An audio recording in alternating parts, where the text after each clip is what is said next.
नमस्कार दोस्तों, राधे राधे, जय सिया राम, राम राम साहब, जय श्री कृष्णा। कैसे हैं आप सब? उम्मीद है स्वस्थ होंगे, मस्त होंगे। दोस्तों, आप देख रहे हैं एग्जाम पार अब की बार यूट्यूब चैनल और मैं हूं विनोद फौजदार, आपका स्वागत करता हूं इस चैनल पर।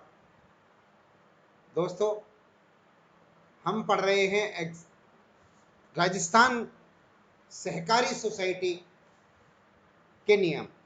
राजस्थान सहकारी सोसाइटी एक्ट 2001 के हमने दो वीडियोस देखे थे। कल तीसरा वीडियोस हमने और सहकारी सोसाइटी के कुछ महत्वपूर्ण फैक्ट और उसके बारे में देखे थे। आज हम प्रारंभ करने जा रहे हैं सहकारी सोसाइटी नियम 2003, राजस्थान कोऑपरेटिव सोसाइटी रूल 2003। हमारी परीक्षा की दृष्टि से बहुत इंपॉर्टेंट टॉपिक है। हमारी परीक्षा में हमारे सिलेबस के अंदर दो तीन टॉपिक ही हैं। एक तो राजस्थान कोऑपरेटिव सोसाइटी एक्ट 2001, एक राजस्थान कोऑपरेटिव सोसाइटी रूल्स 2003 और एक कोऑपरेटिव स्ट्रक्चर। दोस्तों, हमने 2000 एक्ट 2001 के कुछ एमसीक्यूज कर लिए हैं। आज हम रूल 2003 के एमसीक्यूज और कुछ महत्वपूर्ण फैक्ट जिनमें से सीधे सीधे प्रश्न बनेंगे उनको करेंगे। दोस्तों, मेरे हिसाब से 2001 जो फैक्ट है वो 2001 फैक्ट जो है ज़्यादा इंपॉर्टेंट है बजाय 2003 के। मेरा ऐसा मानना है कि 2001 से एक्ट 2001 से कम 10 से 12 प्रश्न आने चाहिए। 10 से 12 प्रश्न 2000 एक्ट से आने चाहिए। स्ट्रक्चर से 2 प्रश्न आएंगे और अप्रॉक्सली 7 से 8 प्रश्न रूल्स 2003 से आएंगे। हम काफ़ी अच्छी तरह से रूल 2003 को पढ़ेंगे। अगर आपने थ्योरेटिकल नहीं पढ़ा है तो कोई बात नहीं है, हम कुछ फैक्ट बताएंगे आपको और वो एमसीक्यूज कराएंगे। उसके अंदर रूल 2003 पूरा कंप्लीट करने का प्रयास करेंगे। दोस्तों, आज 8 तारीख है, 8 जुलाई है आज, और हमारी परीक्षा में मात्र जो है 10 दिन बचे हैं। 10 भी नहीं बचे, अब तो 17 तारीख को तो परीक्षा हो ही जाएगी। 8 ही दिन बचे, 8 दिन बचे हैं, तो हम 7-8 दिन 6 दिन 7 दिन आपके साथ बने रहेंगे। और आज 8 तारीख को और कल 9 तारीख को 2 दिन हम रूल 2003 के एमसीक्यूज करेंगे और बहुत ही बढ़िया तरह से करेंगे, बहुत अच्छी तरह से करेंगे, आपके कंप्लीट हो जाएंगे। इसके बाद मेरी इच्छा है कि 2001 के रूल्स 2001 के एक्ट हम फिर से एक करें, दोबारा से दूसरे एमसीक्यूज के तौर पे करें, कुछ फैक्ट के तौर पे पढ़ें उनको। एक दिन के लिए हम 2001 के रूल्स फिर दोबारा से पढ़ना चाहेंगे, क्योंकि 2001 के जो एक्ट है 2001 के एक्ट में से ज़्यादा प्रश्न बनेंगे। मैं लगातार आपके साथ एमसीक्यूज लेके आता रहूँगा। आप हमारे साथ बने रहिए, हमारे चैनल को सब्सक्राइब करिए। आपसे बस इतना सा अनुरोध है, हम आपके लिए मेहनत कर रहे हैं। आपसे हम सिर्फ इतना सा चाहते हैं, आप अपने YouTube चैनल के नीचे जो लाल बटन बनी हुई है उस लाल बटन पर क्लिक करके आप हमारे चैनल को सब्सक्राइब कर लें और घंटी वाले आइकॉन को दबा दें, जिससे कि हमारी वीडियोस जब आएँ तो आपको नोटिफिकेशन मिल जाए। वैसे मोस्टली वीडियोस हमारे जो कोऑपरेटिव के जो वीडियोस आएंगे वो दोपहर को 12 बजे आपको मिलेंगे।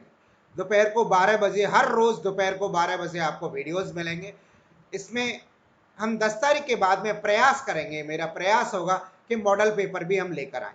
और मॉडल पेपर अगर हम लेके आए तो मॉडल पेपर फिर 4-5 दिन बचेंगे हमारे। 4-5 दिन में हम 8-10 मॉडल पेपर करने का प्रयास करेंगे, जो सुबह या शाम में करेंगे, और शाम के दोपहर के टाइम हमारी ये कोऑपरेटिव की क्लासेस चलती रहेंगी। दोस्तों, अब ज़्यादा बकबक किए बिना आइए शुरू करता हूँ अपने टॉपिक पे आते हैं हम। राजस्थान सहकारी सोसाइटी नियम 2003 पर आपसे अनुरोध है कि हमारे चैनल को सब्सक्राइब जरूर कर लें। आइए शुरू करते हैं। पहले चैप्टर का नाम है आरंभिक। इसके अंदर 13 या 14 चैप्टर हैं 2003 रूल में। तो आइए शुरू करते हैं हम। पहला चैप्टर है हमारा। पहले चैप्टर में लिखा है सहकारी वर्ष। पहला तथ्य दिया हुआ, 2-3 तथ्य हैं, इन तथ्यों को देख लेते हैं। सहकारी वर्ष, सहकारी वर्ष से मतलब होता है वही वर्ष जो वित्तीय वर्ष होती है, वही सहकारी वर्ष होती है। इनके 1 अप्रैल से स्टार्ट होती है और 31 मार्च को समाप्त होती है। ये हमारी सहकारी बरस होती है। सहकारी बैंक कौन सी होती है? तो सहकारी बैंक वो बैंक है, इस अधिनियम के अधीन रजिस्ट्रीकृत बैंक विनिमय अधिनियम 1949 की धारा 5 के खंड ख, एक्ट 1949 की धारा 5 के खंड का में परिभाषित बैंककारी कार्य करने वाली सोसाइटी का अभिलेख है। यानी कि एक अभिलेख है, एक एक्ट है, एक्ट 1900 यानी कि बैंककारी विनिमय अधिनियम 1949 की धारा 5 के खंड खा में जो परिभाषा दी गई है, बैंक कार्य यानी कि बैंक से संबंधित कार्य करने वाली संस्था वो बैंक कहलाएगी, सहकारी बैंक कहलाएगी। ऐसी सहकारी संस्था जो बैंक से संबंधित कार्य करती है और उसका रजिस्ट्रेशन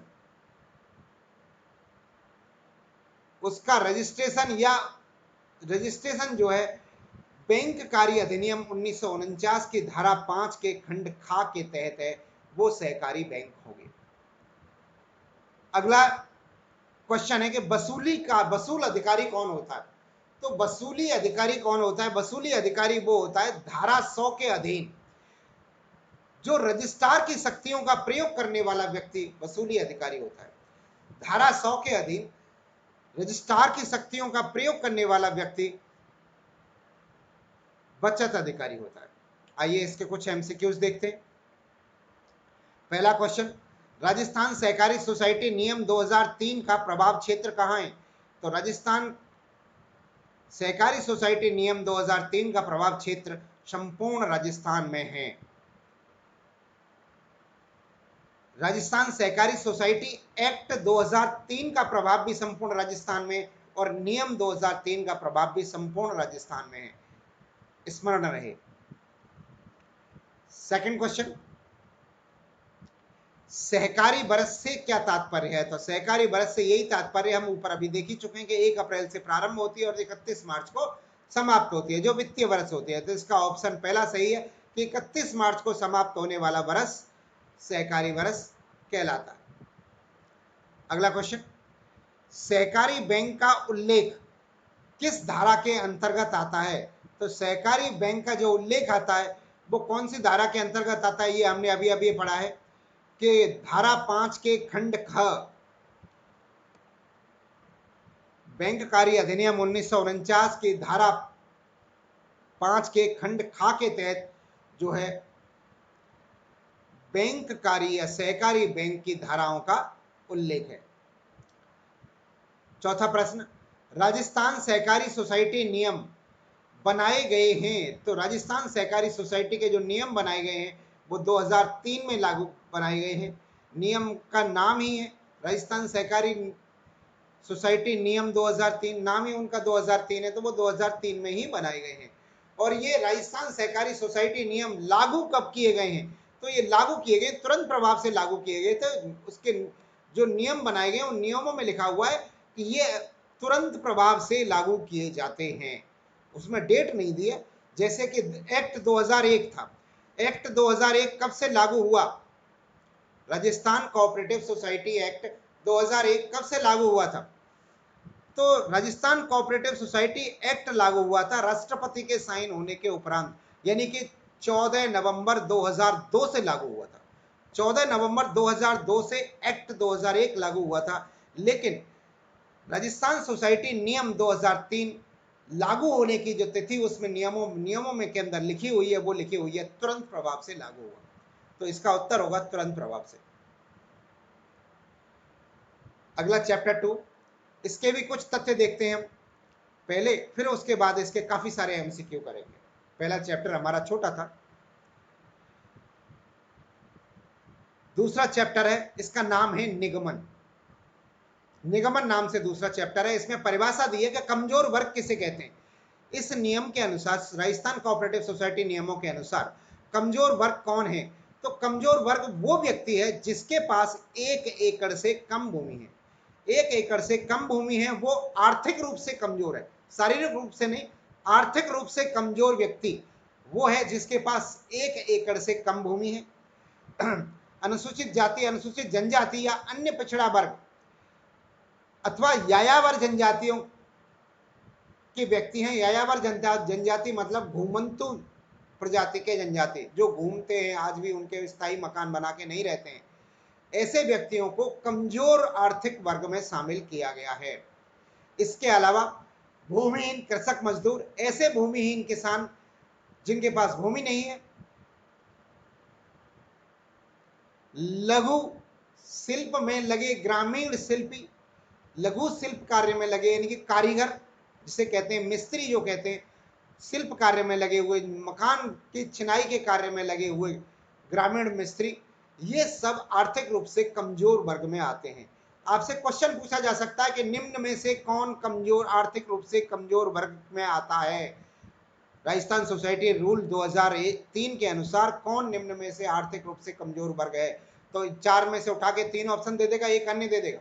या ये पूछा जा सकता है इनमें से कौन आर्थिक रूप से कमजोर है? इस तरह से क्वेश्चंस बनेगा। अगला है चैप्टर 2 की धारा 5 सोसाइटी के रजिस्ट्रीकरण के बारे में बताती है। धारा 9 सोसाइटी का नाम परिवर्तन के बारे में बताती है कि सहकारी सोसाइटी के सदस्य अथवा इसके अधिकांश दायित्व के बारे में बताती है धारा 9। इसके अलावा कुछ और बिंदु हैं। किसी सोसाइटी का सदस्य बनने का इच्छुक कोई भी व्यक्ति 10 रुपए में सदस्यता फीस, 10 रुपए की सदस्यता फीस से सोसाइटी की गतिविधियों में आवश्यक शेयर या धन के साथ प्रारूप 5 में आवेदन कर सकता है। क्वेश्चन आ सकता है कि किसी सोसाइटी का सदस्य बनने के लिए सदस्यता शुल्क क्या है? तो अब उत्तर होगा हमारा 10 रुपए उसकी सदस्यता शुल्क है। इसी में से एक और प्रश्न बन सकता है कि किसी भी सोसाइटी का सदस्य बनने के बाद उसे अपना शेयर या धन सोसाइटी में लगाने के लिए कौन से प्रारूप में आवेदन करना होगा? तो प्रारूप 5 के अंदर उसे आवेदन करना होगा। इस तरह से क्वेश्चंस बनेंगे। अगला प्रश्न, अगला जो बिंदु है वो है सहकारी सोसाइटी अपनी उपविधियों में संशोधन प्रस्ताव करती है। ऐसा संशोधन करने के लिए विशेष संकल्प पारित करना आवश्यक है। यानी कि सहकारी सोसाइटी की जो उपविधियां है, सहकारी सोसाइटी अपनी नियमों में अगर कोई संशोधन करती है तो उसके लिए एक प्रस्ताव पारित होता है सोसाइटी के सदस्यों के बीच में, वो प्रस्ताव पारित होना आवश्यक है।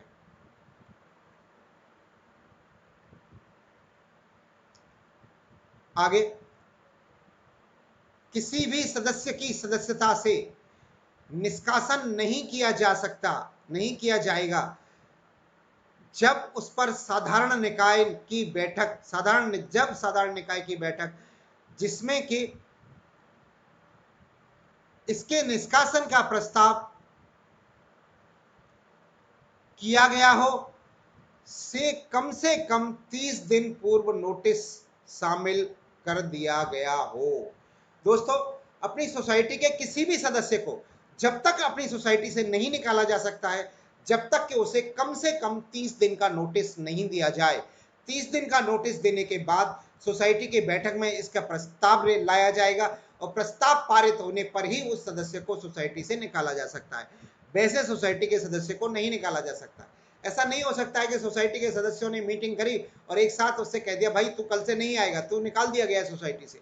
उसे कम से कम पहले 30 दिन पहले, बैठक से 30 दिन पहले कम से कम नोटिस देना पड़ेगा। इसमें से अगर क्वेश्चन बनेगा तो यही बनेगा, किसी भी सदस्य को सोसाइटी की सदस्यता से निष्कासित करने के लिए कितने प्रस्ताव पारित करने से पूर्व कितने दिन पहले नोटिस देना अनिवार्य है? तो कम से कम 30 दिन पूर्व उसको नोटिस देना अनिवार्य है। अगले तथ्य की ओर चलते हैं।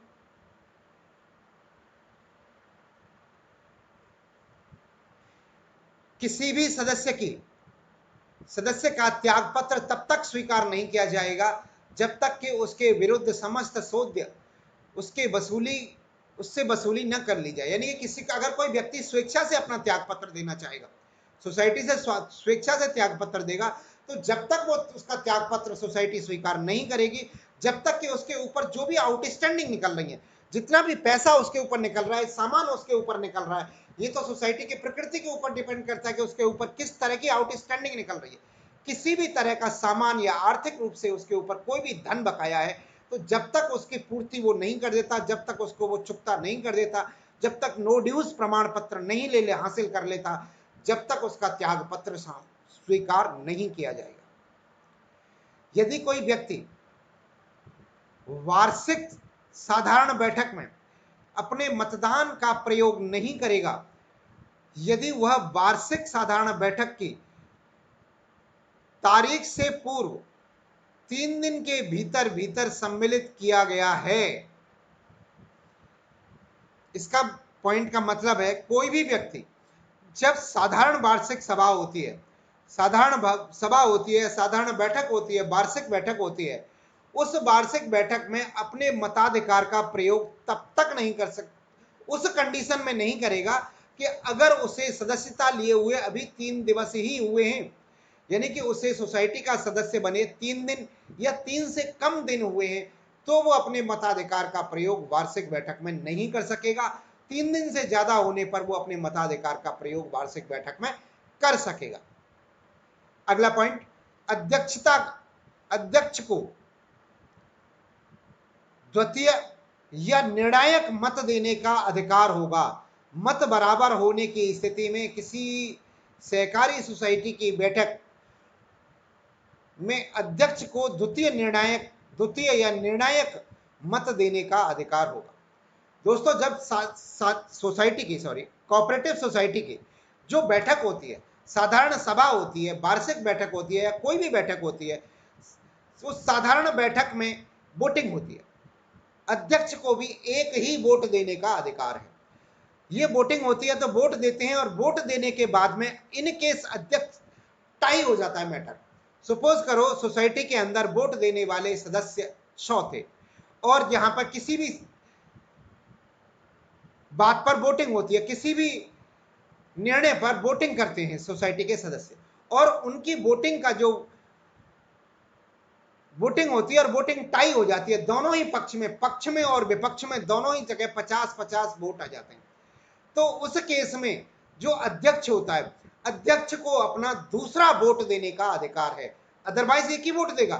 दूसरा वोट देने का अधिकार तभी होता है उसको जब सोसाइटी के अंदर वोटिंग होती है और वोटिंग में मत जो है टाई हो जाते हैं, पक्ष में और विपक्ष में बराबर बराबर वोट पड़ते हैं, तो अध्यक्ष जो है अपना दूसरा वोट दे सकता है। उसे दूसरा वोट देने का अधिकार है और उसका वोट जो है निर्णायक हो सकता है। वो अगर पक्ष में वोट देगा तो उसका जो भी प्रस्ताव होगा वो पारित होगा, अगर वो विपक्ष में वोट देगा तो जो भी प्रस्ताव होगा वो पारित नहीं हो पाएगा, खारिज हो जाएगा।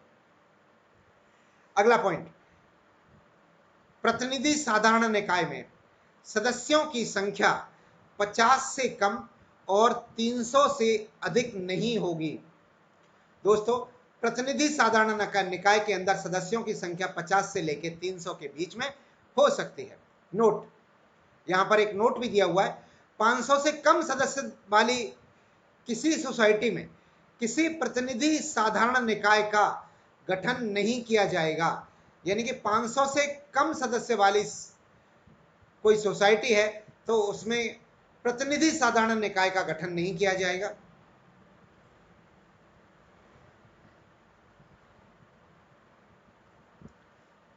और प्रतिनिधि साधारण निकाय में सदस्यों की संख्या जो हो सकती है वो 50 से लेकर 300 तक हो सकती है, लेकिन उसके लिए सदस्यों की संख्या जो है, सोसाइटी के सदस्यों की संख्या कम से कम 500 होनी चाहिए प्रतिनिधि साधारण निकाय का गठन करने के लिए।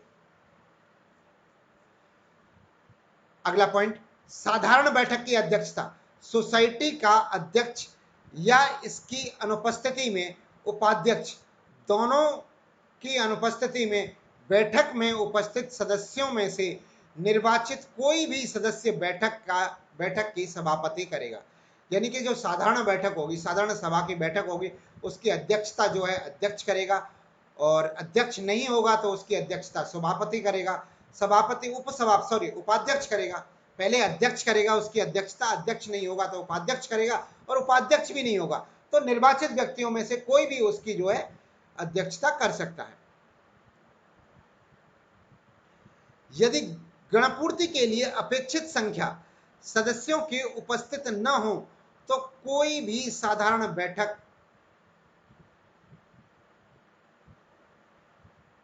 न तो की जाएगी और न ही उसकी कार्यवाही चलाई जाएगी। जो मिनिमम गणपूर्ति है, किसी भी बैठक के लिए, किसी भी मीटिंग के लिए, किसी भी सोसाइटी की जो मीटिंग होती है उसके लिए एक निश्चित गणपूर्ति आवश्यक है। मिनिमम सोसाइटी के मेंबर्स का 10% मीटिंग में विद्यमान होना आवश्यक है। अगर 10% से भी कम व्यक्ति विद्यमान है तो वो जो है बैठक की कार्यवाही, साधारण सभा की जो बैठक की कार्यवाही है वो नहीं की जाएगी और न ही उसकी कार्यवाही को मान्य किया जाएगा। आगे है, अगला बिंदु है समिति द्वारा सोसाइटी के वार्षिक साधारण बैठक में प्रस्तुत किए जाने वाले तुलनात्मक और लाभ हानि समन्वयक प्रारूप ख में होगा। दोस्तों, समिति द्वारा साझेदारी वार्षिक साधारण बैठक होती है। समिति द्वारा साझेदारी वार्षिक बैठक के दौरान अपनी balance sheet, profit and loss account जो है 5वें प्रारूप में प्रारूप ख के अकॉर्डिंग प्रस्तुत किए जाएंगे। इसमें प्रारूप ख दे रखा है। प्रारूप ख के अकॉर्डिंग जो है सोसाइटी अपने अकाउंट्स को, यानी कि तुलनात्मक पत्र कहते हैं बैलेंस शीट को या प्रॉफिट एंड लॉस अकाउंट को, हानि लाभ लेखा को प्रस्तुत करेगी। ये थे हमारे कुछ तथ्य इस टॉपिक के। आइए अब देखते हैं हम एमसीक्यूज देखते हैं इस टॉपिक के। धारा 6 के अंतर्गत रजिस्ट्रार सहकारी सोसाइटी सरकार कितने दिनों के भीतर आवेदन को निश्चित करेगा? तो दोस्तों ये 30 दिन के भीतर करेगा। धारा 6 के अंतर्गत रजिस्ट्रार सहकारी सोसाइटी सरकार को कितने दिनों के भीतर आवेदन को विनिमय करेगा? तो वो 30 दिन के भीतर करेगा। दूसरा क्वेश्चन, किसी भी सहकारी सोसाइटी के रजिस्ट्रार के लिए धारा 5 के अंतर्गत आवेदन निश्चित प्रारूप में किनके पास किया जाएगा? तो वो किया जाएगा रजिस्ट्रार के पास। किसी भी सहकारी सोसाइटी के रजिस्ट्रेशन के लिए धारा 5 के तहत जो आवेदन किया जाएगा वो आवेदन रजिस्ट्रार महोदय के पास में किया जाएगा। सोसाइटी का रजिस्ट्रेशन रजिस्ट्रार के पास होता है। तो इसका सही उत्तर हो जाएगा रजिस्ट्रार के पास इसका आवेदन करना होगा। पहले क्वेश्चन का भी सही उत्तर हो जाएगा, जो है 30 दिन के अंदर आवेदन करना होगा। 3 नंबर, यदि सोसाइटी नोटिस का जवाब नहीं देती है तो सोसाइटी का रजिस्ट्रेशन कब रद्द कर दिया जाएगा? तो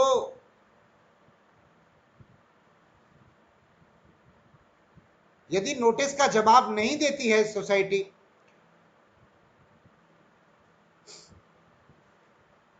तो सोसाइटी का रजिस्ट्रेशन जो है 60 दिनों के उपरांत रद्द कर दिया जाएगा। इसका उत्तर होगा ऑप्शन 4।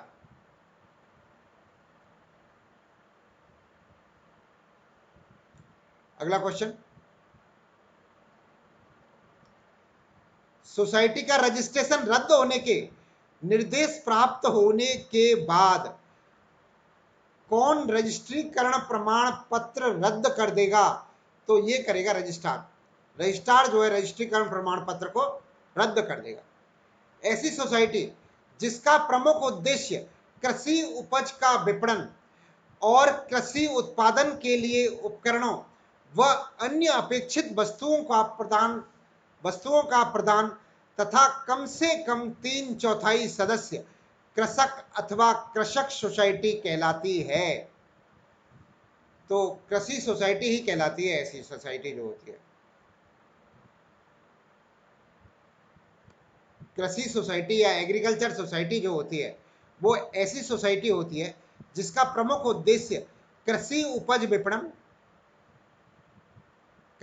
विपणन या कृषि उत्पाद के लिए उपकरणों अथवा अन्य अपेक्षित वस्तुओं को प्रदान करना होता है। कम से कम उस सोसाइटी के कम से कम 3/4 सदस्य भी किसान ही होने चाहिए। ऐसी सोसाइटियों को कृषक सोसाइटी या कृषि सोसाइटी कहते हैं। अगला क्वेश्चन, राजस्थान सहकारी सोसाइटी नियम 2003 लागू होंगे तो ये संपूर्ण राजस्थान में लागू होंगे। ये क्वेश्चन तो हम डिस्कस कर ही चुके हैं पहले भी। ये जो है संपूर्ण राजस्थान में लागू होंगे। अगला क्वेश्चन, प्रतिवर्ष अधिकतम कितनी आय से कम वाले व्यक्तियों को कमजोर वर्ग में शामिल किया जाएगा? तो दोस्तों एक रोचक तथ्य है इसमें, कमजोर वर्ग जो अभी हम पढ़ रहे थे उसमें 4-5 पॉइंट दिए हुए थे, उसमें एक पॉइंट ये नहीं दिया हुआ था। इसमें क्या है, कमजोर वर्ग में केवल वही व्यक्ति माने जाएंगे जिनकी वार्षिक आय 11,000 रुपए है, महीने की नहीं, साल की वार्षिक आय 11,000 रुपए महीने है। सरकार उनको ही कमजोर, आर्थिक रूप से कमजोर मानती है। यानी कि जो 900 रुपए महीने कमाता है, इसका मतलब लगभग 3 रुपए रोज जो कमाता है वो जो है आर्थिक रूप से कमजोर नहीं होगा। सरकार के हिसाब से कमजोर वर्ग वही होगा जो 11,000 रुपए प्रतिवर्ष शामिल करता है, उन्हीं को कमजोर सूची में शामिल किया जाएगा। किसी सेवा सहकारी सोसाइटी की दशा में रजिस्ट्रेशन के समय किस नियम के अनुसार कमजोर वर्गों की सूची में शामिल किया जाएगा? तो नियम 3 के अनुसार शामिल किया जाएगा। नियम 3 के अनुसार उसे कमजोर वर्ग की सूची में शामिल किया जाएगा। अगला क्वेश्चन 9 नंबर का, किसी धारा से के तहत रजिस्ट्रेशन के पश्चात रजिस्ट्रीकरण का प्रमाण पत्र मंजूर किया जाएगा? तो वो है धारा 6। धारा 6 के पश्चात उसका रजिस्ट्रेशन होने के पश्चात जो रजिस्ट्रीकरण प्रमाण पत्र है उसको मंजूर किया जाएगा धारा 6 के अंतर्गत। किसी सोसाइटी के रजिस्ट्रेशन हेतु आवेदन प्राप्त होने पर कौन प्रस्तावित उपविधियां सहित आवेदन की जांच करेगा? तो दोस्तों वो करेगा रजिस्ट्रार। रजिस्ट्रार ही हर चीज के लिए रेस्पॉन्सिबल होता है रजिस्ट्रेशन के लिए। तो किसी सोसाइटी का रजिस्ट्रेशन हेतु आवेदन पत्र प्राप्त होने पर उसके प्रस्तावों पर, उपविधियों पर जो विचार करेगा, आवेदन की जांच करेगा उपविधियों की, तो वो रजिस्ट्रार ही करेगा। रजिस्ट्रेशन करने के लिए रेस्पॉन्सिबल व्यक्ति रजिस्ट्रार ही होता है। कमजोर वर्ग में कौन शामिल नहीं होगा? क्वेश्चन आया, कमजोर वर्ग में कौन शामिल नहीं होगा? भूमिहीन कृषक शामिल नहीं होगा, 1 एकड़ से कम भूमि वाला व्यक्ति शामिल नहीं होगा, या लघु शिल्प में लगे ग्रामीण शिल्पी कहाँ शामिल नहीं होंगे, या धनाढ्य वर्ग शामिल नहीं होगा? तो इस ऑप्शन के अकॉर्डिंग धनाढ्य वर्ग है। अगर वो यहाँ पर चौथा ऑप्शन ये दे देता कि जिसकी आमदनी 1,000 रुपए मंथ है, 1,000 रुपए महीने है, क्या वो व्यक्ति कमजोर वर्ग में शामिल होगा? तो जी वो भी व्यक्ति भी शामिल नहीं होगा जिसकी आमदनी 1,000 रुपए प्रति माह, क्योंकि 1,000 रुपए प्रति माह होने से वो 12,000 रुपए साल के कमा लेगा, और 12,000 रुपए साल के कमाने वाला व्यक्ति जो है कमजोर, आर्थिक रूप से कमजोर वर्ग में शामिल नहीं हो पाएगा इन धाराओं के अकॉर्डिंग। किस सोसाइटी के रजिस्ट्रीकरण के समय पत्राचार्य हेतु आवेदक द्वारा जानकारी उपलब्ध करवाई जाएगी? तो वो उपलब्ध करवाई जाएगी नाम, पता, कैटेगरी नंबर, ये सारी जानकारियां जो है पत्राचार्य हेतु उपलब्ध कराई जाएंगी। क्योंकि पत्राचार्य तभी हो सकता है जब किसी व्यक्ति का नाम पते के तौर पे लिखा हो, पता उसका लिखा हो, और कॉन्टैक्ट नंबर भी उसका होना चाहिए। पता जब तब ही उससे पत्राचार्य संभव है। पत्राचार्य करने के लिए नाम, पता, कॉन्टैक्ट नंबर सभी होना चाहिए। ऑप्शन डी इसका सही उत्तर हो जाएगा। धारा 6 की उपधारा 1 में वर्णित अपेक्षाओं को पूरा नहीं करने पर सोसाइटी को कितने दिनों का नोटिस दिया जाएगा? तो सोसाइटी को 14 दिन का नोटिस दिया जाएगा। सोसाइटी को 14 दिन का नोटिस कब दिया जाएगा? जब धारा 6 की उपधारा 1 में वर्णित अपेक्षाओं को पूरा सोसाइटी नहीं करती है तो उसे 14 दिन का नोटिस दिया जाएगा। क्या नियम 4 के अंतर्गत यदि रजिस्ट्रार सोसाइटी रजिस्ट्रेशन से मना करता है तो आवेदक को इसकी सूचना जो है दी जाएगी? हाँ जी, इसकी सूचना आवेदक को दी जाएगी कि आपका रजिस्ट्रेशन नहीं हो पाएगा। इसकी सूचना आवेदक को देनी होती है। अगला क्वेश्चन, रजिस्ट्रार द्वारा साधारण या विशेष आवेदन द्वारा संपत्ति को कुर्क करने या बेचने के लिए जिस अधिकार को सशक्त किया जाता है वह कहलाता है, तो दोस्तों वो कहलाता है विक्रय अधिकारी। रजिस्ट्रार द्वारा साधारण या विशेष आदेश के द्वारा संपत्ति को कुर्क करने के लिए बेचने के लिए जिस अधिकारी को नियुक्त किया जाता है उसे विक्रय अधिकारी कहा जाता है। दोस्तों, रजिस्ट्रार द्वारा या साधारण सभा द्वारा या किसी विशेष आदेश के द्वारा किसी व्यक्ति की, किसी ऋण लेने वाले व्यक्ति की जिसने सोसाइटी से लोन लिया है और वो लोन नहीं चुका पा रहा है तो उसे न चुकाने की स्थिति में उस व्यक्ति की जो संपत्ति जो सोसाइटी के पास में मॉर्गेज होती है उसको नीलाम किया जाता है और उसको नीलाम करने के लिए जिस अधिकारी का चयन किया जाता है, जिस अधिकारी की नियुक्ति की जाती है, उस अधिकारी को क्या कहते हैं? तो उस अधिकारी को कहते हैं विक्रय अधिकारी। विक्रय अधिकारी कहलाता है वो। अगला क्वेश्चन 16 नंबर का, धारा 100 के अंतर्गत रजिस्ट्रार की शक्तियों का प्रयोग करने वाला अधिकारी क्या कहलाता है? रजिस्ट्रार की शक्तियों का प्रयोग करने वाला अधिकारी जो है वसूली अधिकारी कहलाता है। शुरुआत में पढ़ा था, ये हमने फर्स्ट ऑफ ऑल भी पढ़ा था कि वो जो है वसूली अधिकारी कहलाता है। एक मिनट दोस्तों, वसूली अधिकारी कहलाता है ऐसा व्यक्ति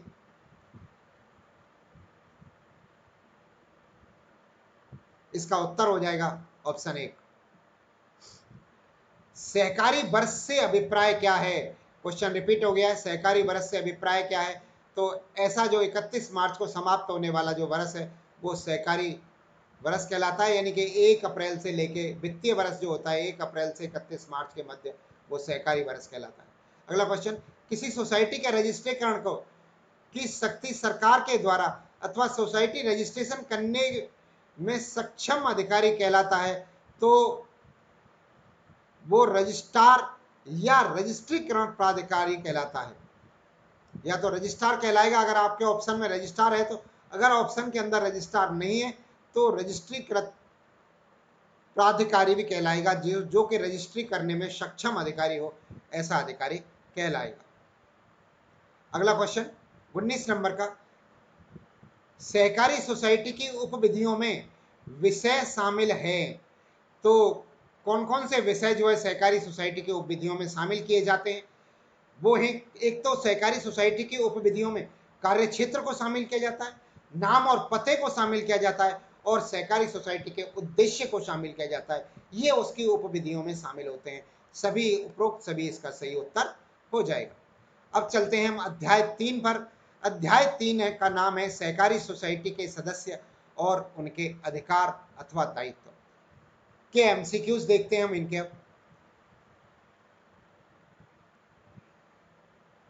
पहला क्वेश्चन है अध्याय 3 का, दायित्व में परिवर्तन हेतु विशेष संकल्प के प्रस्ताव पारित हो जाने के पश्चात प्रति को कितने दिनों में रजिस्ट्रार को भेजी जाएगी? तो दोस्तों, रजिस्ट्रार को 30 दिनों के अंदर प्रति भेजी जाएगी। दायित्वों में परिवर्तन, अगर कोई सोसाइटी अपने दायित्वों में परिवर्तन करती है, अपनी साधारण सभा में या अपनी वार्षिक बैठक में या अपनी विशेष बैठक बुलाकर अपने दायित्व, सोसाइटी के जो दायित्व हैं उन दायित्वों में कुछ संशोधन करती है, कुछ नए दायित्व हटाती है, कुछ ऐड करती है या कुछ संशोधन करती है, तो उसका प्रस्ताव पारित होने के पश्चात सोसाइटी को 30 दिनों के भीतर भीतर उसकी एक कॉपी जो प्रस्ताव पारित हुआ है उसकी कॉपी को 30 दिनों के भीतर भीतर रजिस्ट्रार महोदय को भेजना होगा। दूसरा ऑप्शन, दायित्वों में परिवर्तन, दायित्वों के परिवर्तन से संबंधित विशेष संकल्प पारित हो जाने के पश्चात उपनियम 2 के अंतर्गत प्रत्येक सदस्य और लेनदार को दूसरा नोटिस कितनी अवधि का दिया जाएगा? तो दूसरा नोटिस जो दिया जाएगा वो 30 दिनों का दिया जाएगा। दायित्वों के परिवर्तन संबंधी विशेष संकल्प पत्र पारित होने के पश्चात नियम 2 के अंतर्गत प्रत्येक सदस्य को और लेनदार को दूसरा नोटिस कब कितनी अवधि के अंदर कर दिया जाएगा? पहले नोटिस के बाद, यानी कि जो पहला नोटिस प्रेषित किया गया है उसके 30 दिन बाद दूसरा नोटिस जारी किया जा सकता है प्रत्येक लेनदार को और प्रत्येक सदस्य को। 30 दिन इसका सही उत्तर होगा। अगला क्वेश्चन, कोई सोसाइटी किस तरह के नियमों के अधीन अपने नाम परिवर्तन का प्रस्ताव कर सकती है? तो नियम 9 के अधीन, ऑप्शन 4 में नियम 9 के अधीन जो है सोसाइटी अपने नाम में परिवर्तन कर सकती है, प्रस्ताव कर सकती है नियम 9 के अधीन। अगला क्वेश्चन, सोसाइटी के नाम परिवर्तन के नोटिस के प्रकाशन के लिए रजिस्ट्रार को क्या जमा करवाया जाता है? तो रजिस्ट्रार को जो जमा कराया जाता है वो कराया जाता है व्यय, अपने खर्चे का ब्यौरा जमा कराया जाता है। रजिस्ट्रार को व्यय जमा कराया जाता है, यानी कि सोसाइटी के नाम परिवर्तन के नोटिस के प्रकाशन के लिए रजिस्ट्रार को व्यय जमा कराया जाता है, खर्चा जमा कराया जाता है, यानी कि सोसाइटी का नाम परिवर्तन करना, तो उसका नोटिस निकालेगा अखबार में रजिस्ट्रार, तो उसका खर्चा जो है सोसाइटी को, रजिस्ट्रार को जो है सोसाइटी पे करेगी। अगला क्वेश्चन, नाम परिवर्तन हेतु विज्ञापन प्रकाशन का व्यय सोसाइटी द्वारा कितने दिनों में जमा कराना आवश्यक है? तो 7 दिन के अंदर वो जो व्यय जमा कराना आवश्यक है। उस नोटिस के प्रकाशन के लिए, नोटिस के प्रकाशन का व्यय को 7 दिनों के अंदर जमा कराना आवश्यक है, विज्ञापन के 7 दिनों के अंदर अंदर। किसी भी उपविधि में संशोधन का नोटिस सोसाइटी के सदस्यों की साधारण बैठक में कितने दिन पहले दिया जाएगा? तो दोस्तों 15 दिन पहले दिया। इसका सही उत्तर होगा 15 दिन। यानी कि उपविधियों में, किसी सोसाइटी के द्वारा उपविधियों में अगर संशोधन किया जाता है तो सदस्यों की साधारण बैठक में कितने दिन का नोटिस दिया जाएगा? तो 15 दिन पहले सदस्यों को नोटिस दिया जाएगा। किसी सहकारी सोसाइटी अपनी उपविधियों में संशोधन कब कर सकती है? तो अपनी उपविधियों में जो संशोधन करेगी कोई भी सोसाइटी, वो जब करेगी जब उसकी साधारण बैठक में विशेष संकल्प पारित होगा। साधारण बैठक के अंदर विशेष संकल्प पारित होने पर वो अपनी उपविधियों में जो है संशोधन कर सकती है। अगला क्वेश्चन 8 नंबर का, उपविधियों में संशोधन के संबंध में विशेष संकल्प पारित हो जाने के बाद किनके पास आवेदन किया जाएगा? तो दोस्तों ये आवेदन किया जाएगा रजिस्ट्रार के पास, रजिस्ट्रार के पास ये आवेदन किया जाएगा। अगला क्वेश्चन 9 नंबर का, उपविधियों के संशोधन में विशेष संकल्प पारित हो जाने के पश्चात रजिस्ट्रीकरण के पास कितने दिनों के भीतर आवेदन करना आवश्यक होगा? तो दोस्तों ये होगा 14 दिन के भीतर, 14 दिन के भीतर जो है आवेदन करना आवश्यक होगा। अगला क्वेश्चन, किसी धारा के अधीन रजिस्ट्रार प्रस्तावित संशोधनों को पुनर्विचार के लिए सोसाइटी को वापस भेज सकता है? तो वो धारा 10 के अंतर्गत जो है उसे वापस भेज सकता है। पुनर्विचार के लिए वापस भेजने के लिए धारा 10 के तहत रजिस्ट्रार प्रस्ताव को संशोधन के लिए वापस भेज सकता है। किसी धारा के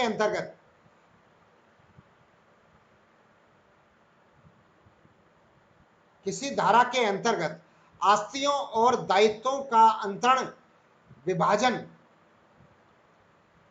समामेलन किया जा सकता है, तो धारा 12 के अंतर्गत किया जा सकता है। किसी भी अपने दायित्वों का या आस्तियों का जो है विभाजन किया जा सकता है या समामेलन किया जा सकता है, यानी कि उनको मिलाया जा सकता है आपस में और डिवाइड भी किया जा सकता है, बांटा भी जा सकता है। क्वेश्चन नंबर 12, यदि किसी सोसाइटी को दो अधिक सोसाइटियों में विभाजित किया जाता है, तो नई सोसाइटी के संबंधी जानकारी शामिल होगी।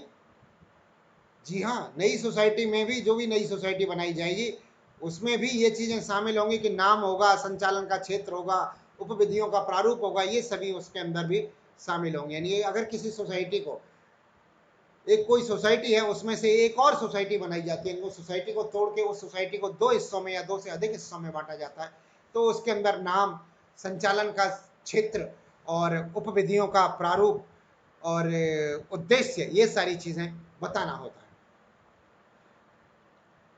आस्तियों या दायित्वों के समामेलन या विभाजन की स्कीम बनाने के पश्चात सबसे पहले किसे सूचित किया जाएगा? तो सबसे पहले रजिस्ट्रार को सूचित किया जाएगा। सबसे पहले रजिस्ट्रार को सूचित किया जाएगा।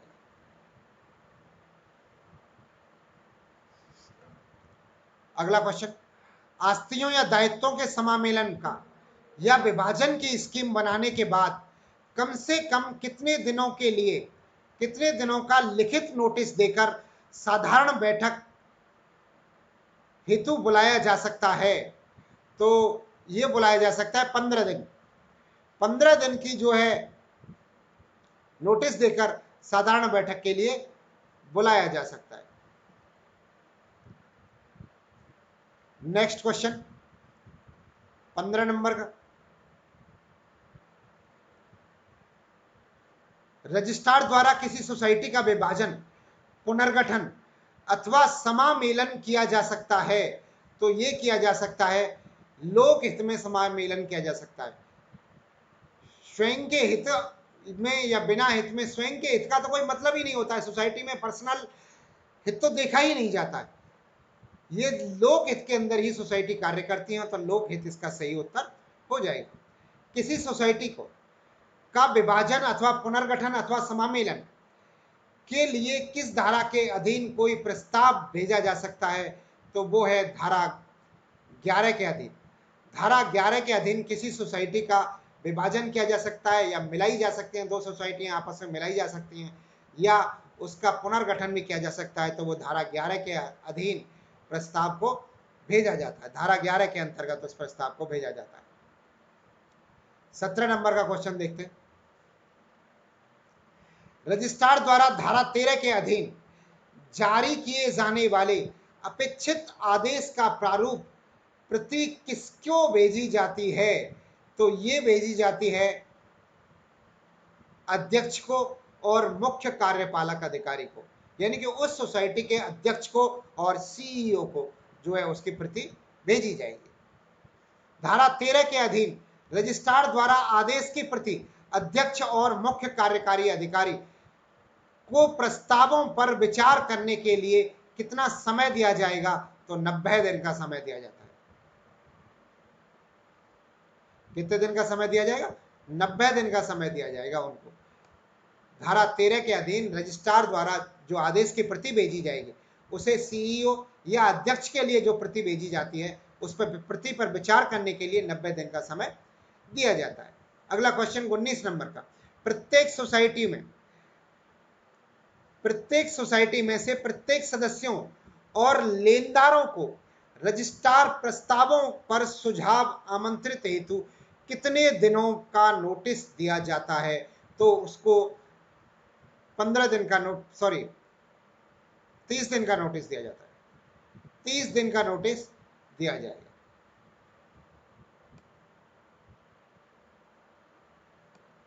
ये ऑप्शन सही हो जाएगा। क्वेश्चन नंबर 20,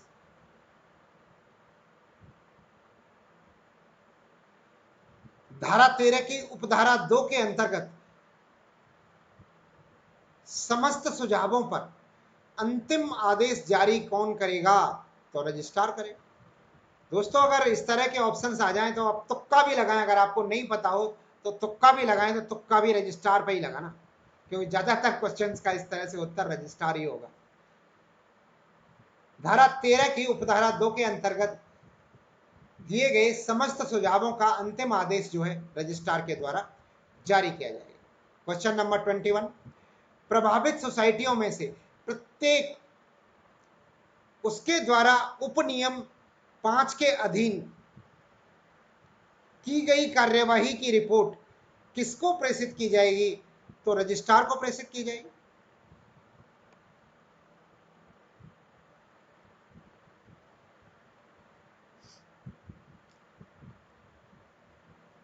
आगे चलते हैं, अध्याय 4। अध्याय 4 है सोसाइटियों का प्रबंधन।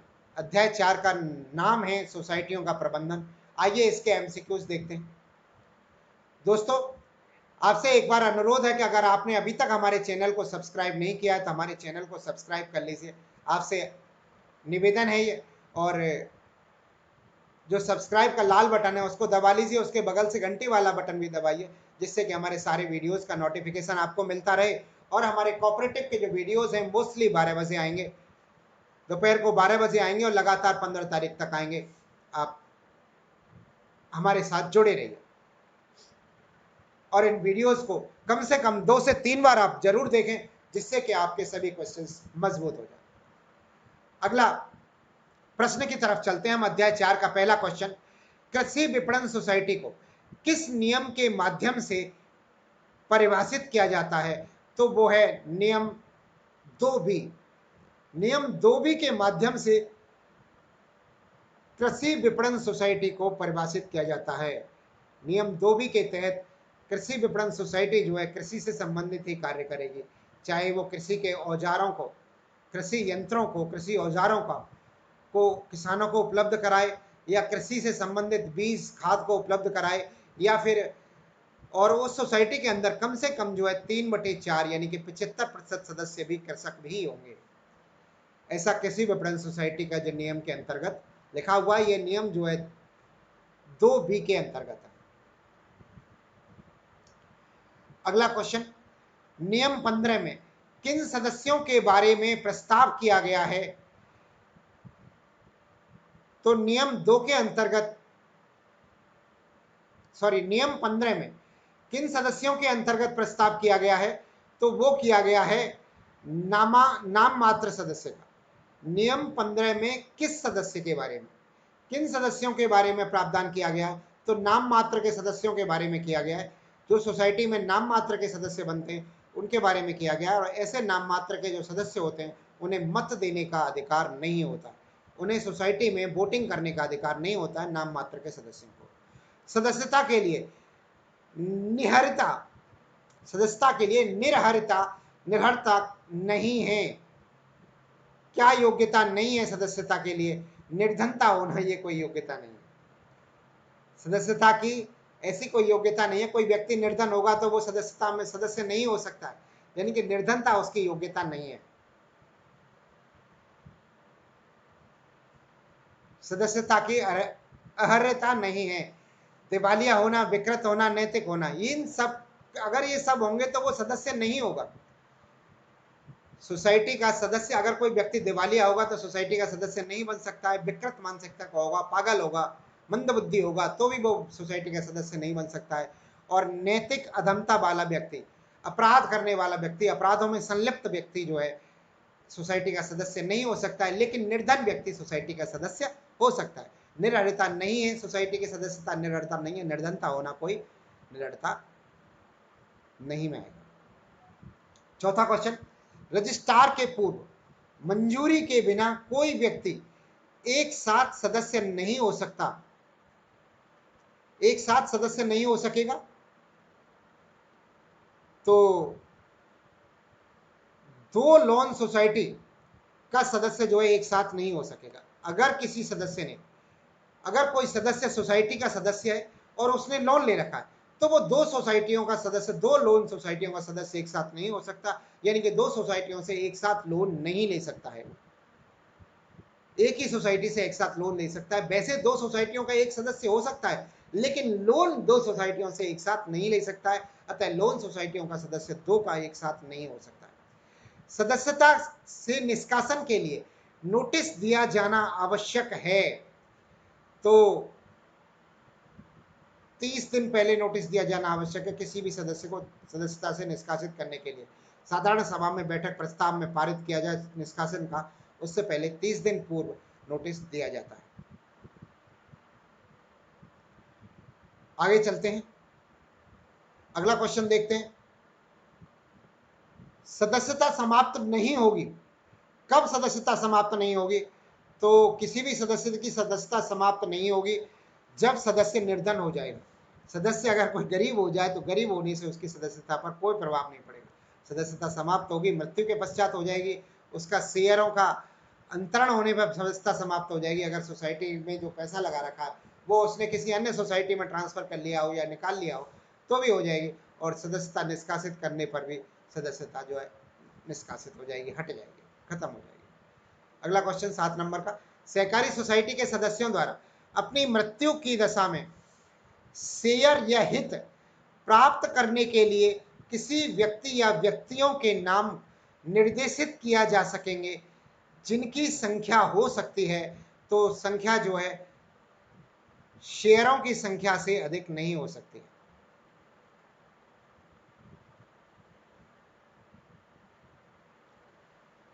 दोबारा देखें इस क्वेश्चन को, दोबारा पढ़ें एक बार।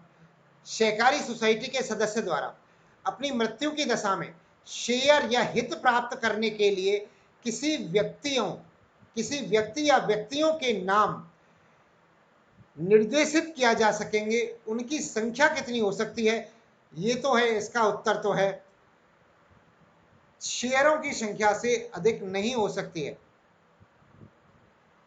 इसका उत्तर है शेयरों की संख्या से अधिक नहीं हो सकती है।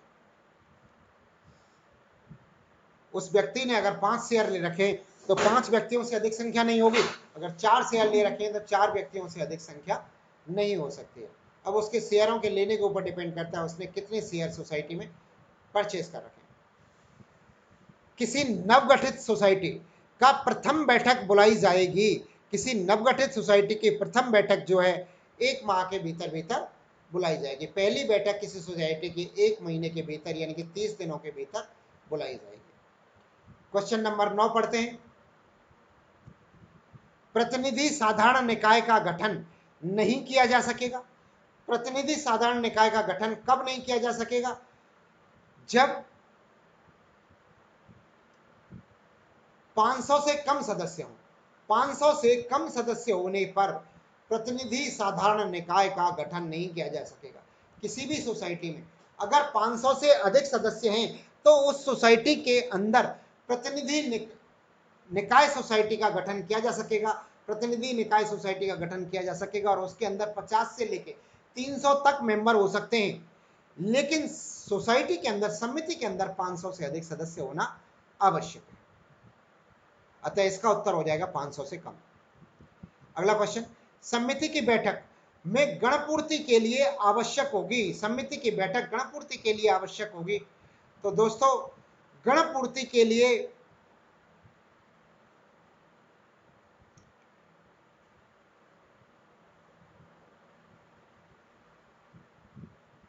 विद्यमान सदस्यों की कुल सदस्य संख्या का 50% या 7 सदस्य जो भी अधिक हो होना आवश्यक है। अगला क्वेश्चन, समिति की सदस्यता के लिए निर्हरता नहीं है। तो समिति की सदस्यता के लिए सरकारी अनुशासन का भंग करना, केंद्रीय या राज्य सरकारी कर्मचारियों का होना, या विकृत चित्त का होना अथवा निर्धन होना। तो निर्धन होना उसकी कोई ऐसी वो नहीं है कि सब उसकी योग्यता नहीं रहेगी, निर्धन होना योग्यता नहीं होने की श्रेणी में नहीं आएगा। क्वेश्चन नंबर 12वां,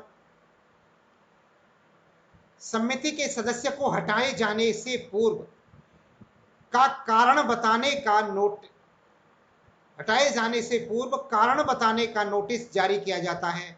तो दोस्तों वो नोटिस जारी किया जाता है 15 दिन का, 15 दिन का नोटिस जारी किया जाता है समिति के सदस्यों को हटाने से पूर्व।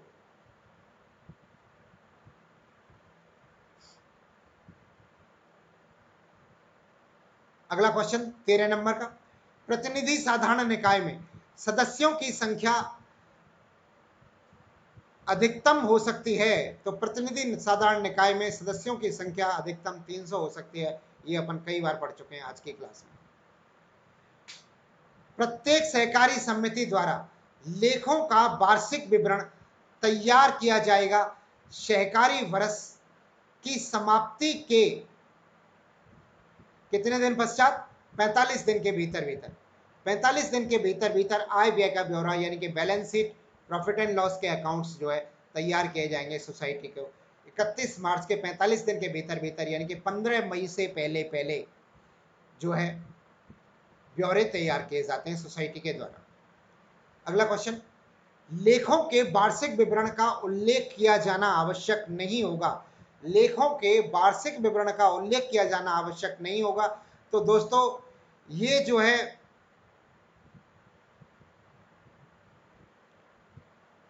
न्यूनतम शेयर पूंजी का आवश्यक नहीं होगा। लेखों के वार्षिक विवरण में जो है शेयर का, किसी का कितना शेयर है उसको विवरण उल्लेख किया जाना आवश्यक नहीं है। न्यूनतम शेयर पूंजी का उल्लेख किया जाना आवश्यक नहीं है। अगला क्वेश्चन 16 नंबर का,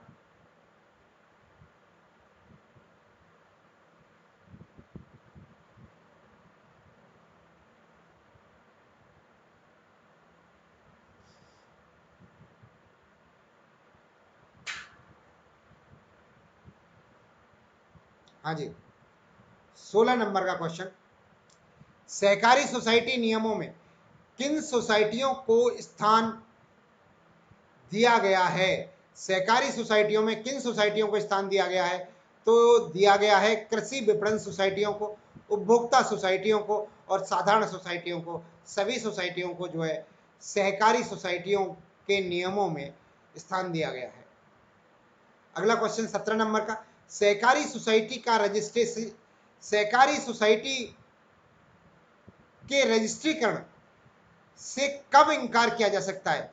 तो सहकारी सोसाइटी के रजिस्ट्रीकरण से इनकार किया जा सकता है अपेक्षित सूचना प्रस्तुत नहीं किए जाने पर या अधिनियम एवं नियमों के विहित शर्तों को पूरा नहीं करने पर इनकार किया जा सकता है। तो ऑप्शन बी, ऑप्शन ए और बी यानी कि पहला और दूसरा दोनों ही सही है, अतः ऑप्शन तीसरा उपरोक्त दोनों जो है इसका सही उत्तर है। अगला क्वेश्चन, सहकारी सोसाइटी के रजिस्ट्रेशन को रद्द करने के लिए कितनी अवधि का नोटिस दिया जाना अपेक्षित है? तो 14 दिन की अवधि का नोटिस दिया जाना अपेक्षित है, 14 दिन की नोटिस। अगला क्वेश्चन,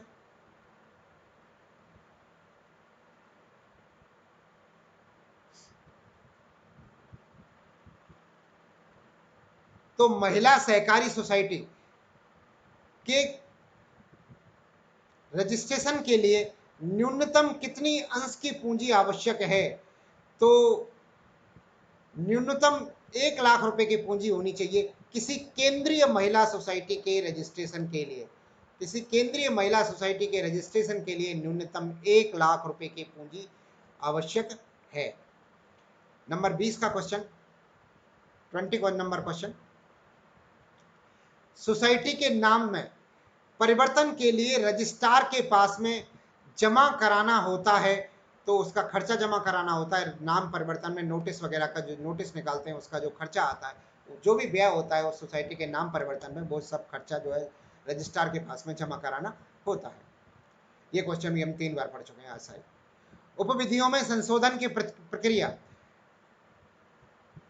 का विशेष संकल्प पारित होने के पश्चात किसके पास आवेदन किया जाएगा? तो दोस्तों इसका आवेदन जो है, यानी कि उपविधियों में संशोधन प्रक्रिया का विशेष संकल्प पारित होने के पश्चात किसके पास आवेदन किया जाएगा? तो रजिस्ट्रार के पास ही आवेदन किया जाएगा। हर चीज का आवेदन रजिस्ट्रार के पास ही होता है। सोसाइटी से संबंधित जो भी आवेदन होगा वो रजिस्ट्रार के पास ही होता है, अधिकतर, 100% नहीं, अधिकतर। अगले क्वेश्चन की तरफ चलते हैं। अगला क्वेश्चन है 22 नंबर का। दोस्तों इस क्वेश्चन से पहले मेरे पास में कुछ कमेंट्स आए थे लोगों के कि सब इसकी पीडीएफ उपलब्ध कराई जाए। तो इसकी पीडीएफ के लिए मैं आपको कल दोपहर को 12 बजे तक, कल जो क्लास आएगी हमारी, उस क्लास के अंदर या उस क्लास से 10-5 मिनट आगे पीछे जो है, मैं आपको इस बात को सूचित कर दूंगा, उस क्लास तक या उस क्लास में आपको सूचित कर दूंगा कि पीडीएफ जो है इसके किस तरह से मिलेंगे। हो सकता है मैं इसके लिए एक व्हाट्सएप ग्रुप बनाऊं या फिर कोई टेलीग्राम का चैनल क्रिएट करें, क्योंकि मेरा अभी तक इस तरह का कोई टेलीग्राम का चैनल है नहीं। तो फिर आप वहां पर आपको जो है इसके पीडीएफ उपलब्ध करा दिए जाएंगे, क्योंकि पीडीएफ से थोड़ा फास्ट पढ़ सकते हैं। मैं यहाँ पर थोड़ा धीरे पढ़ाता हूँ, आपको लगता होगा कि मैं धीरे पढ़ा रहा हूँ, तो लेकिन पर थोड़ा सा समझने के लिए, समझाने के लिए ये आवश्यक है। अगर आपको तो ऐसा लगता है कि मैं धीरे पढ़ा रहा हूँ, तो आप अपने वीडियोस की स्पीड को फास्ट कर सकते हैं, अपने वीडियोस की स्पीड को 1.25 कर सकते हैं, या 1.5 गुनी करके देख सकते हैं, या 2 गुनी करके भी आप देख सकते हैं। इसके पीडीएफ के बारे में मैं आपको जो है कल के वीडियोस में सूचना दे दूंगा कि पीडीएफ आप जो है इसकी किस तरह से प्राप्त कर सकते हैं। अगला क्वेश्चन चलते हैं, 22 नंबर का क्वेश्चन। सदस्यता के लिए प्राप्त आवेदनों की समीक्षा किसके द्वारा की जाएगी? तो आवेदनों की समीक्षा जो है मुख्य कार्यपालक अधिकारी के द्वारा की जाएगी। जो भी सोसाइटी का समिति का वो है, सोसाइटी का सीईओ है, उसके द्वारा की जाएगी। अगला क्वेश्चन 23 नंबर का।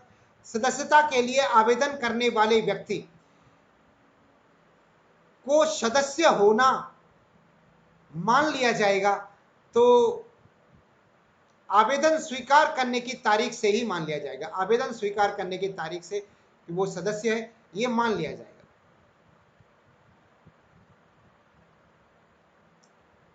अगला क्वेश्चन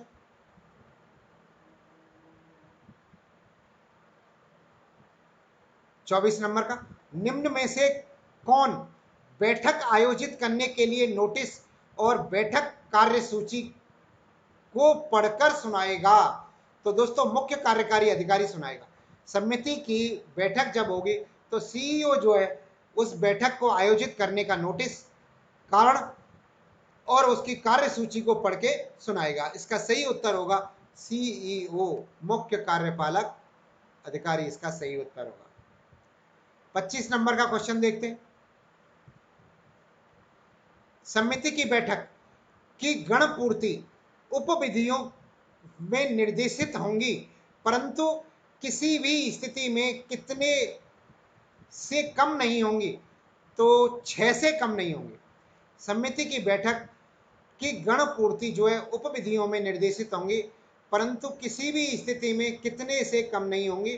तो 2 से कम नहीं होंगी, 6 से कम नहीं होंगी, सॉरी 2 नंबर ऑप्शन है, 6 से कम नहीं होंगी।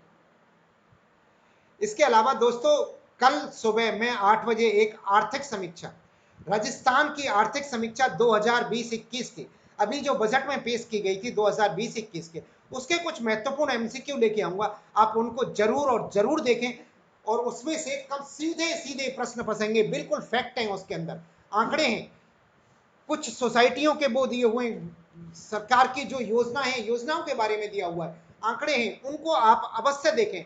कल सुबह 8 बजे आपको आर्थिक समीक्षा 2020-21 राजस्थान की आर्थिक समीक्षा का वीडियो मिलेगा। उसमें एमसीक्यूज होंगे, 70-80 एमसीक्यू होंगे, ज्यादा एमसीक्यू नहीं है, लंबा टाइम नहीं लगेगा। उसको आप अवश्य और अवश्य देखे जाएं, उसमें से काफी प्रश्न फंसेंगे, सीधे सीधे प्रश्न फंसेंगे, जो ज्योग्राफी के आंकड़ों को भी प्रभावित करेंगे और इकोनॉमिक्स के आंकड़ों को, जो राजस्थान इकोनॉमिक्स आप पढ़ते हैं उसके करंट आंकड़े होते हैं उसके अंदर, अतः आप उस वीडियोस को जरूर देखें जो कल सुबह 8 बजे हमारे चैनल पर आपको मिल जाएगी। 25वां क्वेश्चन हमने कर लिया था राजस्थान कोऑपरेटिव सोसाइटी के अंतर्गत। इसके आगे आता है अध्याय 5। दोस्तों अब अध्याय 5 को हम कल करेंगे। कल दोपहर को 12 बजे अध्याय 5 से लेकर बाकी पूरा प्रयास करेंगे 13-14 अध्याय तक समाप्त करने का। थोड़ा वीडियो बड़ा हो जाए तो कोई बात नहीं, कल हो सकता है 1.5 घंटे या सवा घंटे का वीडियो हो जाएगा, पर कल हम जो 2003 के एमसीक्यूज हैं इनको हम पूरी तरह से समाप्त कर देंगे। कल यानी कि 9 तारीख को 2003 के एमसीक्यूज खत्म हो जाएंगे। उसके बाद में फिर हम जो वो बचा है कोऑपरेटिव स्ट्रक्चर, उसके एमसीक्यूज लेंगे। एक दिन कोऑपरेटिव स्ट्रक्चर के एमसीक्यू लेंगे और उसके बाद 10 तारीख से जो है आपको प्रयास करेंगे हम मॉडल पेपर उपलब्ध कराने के, और साथ साथ में ये तो चलेंगे ही चलेंगे, ये 2001, 2003 और स्ट्रक्चर के मिले जुले फिर एमसीक्यू चलेंगे। लगातार प्रैक्टिस करेंगे हम और अच्छी प्रैक्टिस करेंगे। दोस्तों अभी तक आपने हमारा चैनल सब्सक्राइब नहीं किया हो तो सब्सक्राइब कर लें। एक बार पुनः आपसे अनुरोध है, वीडियोस देखने के लिए आपको बहुत बहुत धन्यवाद। जय हिंद, जय भारत।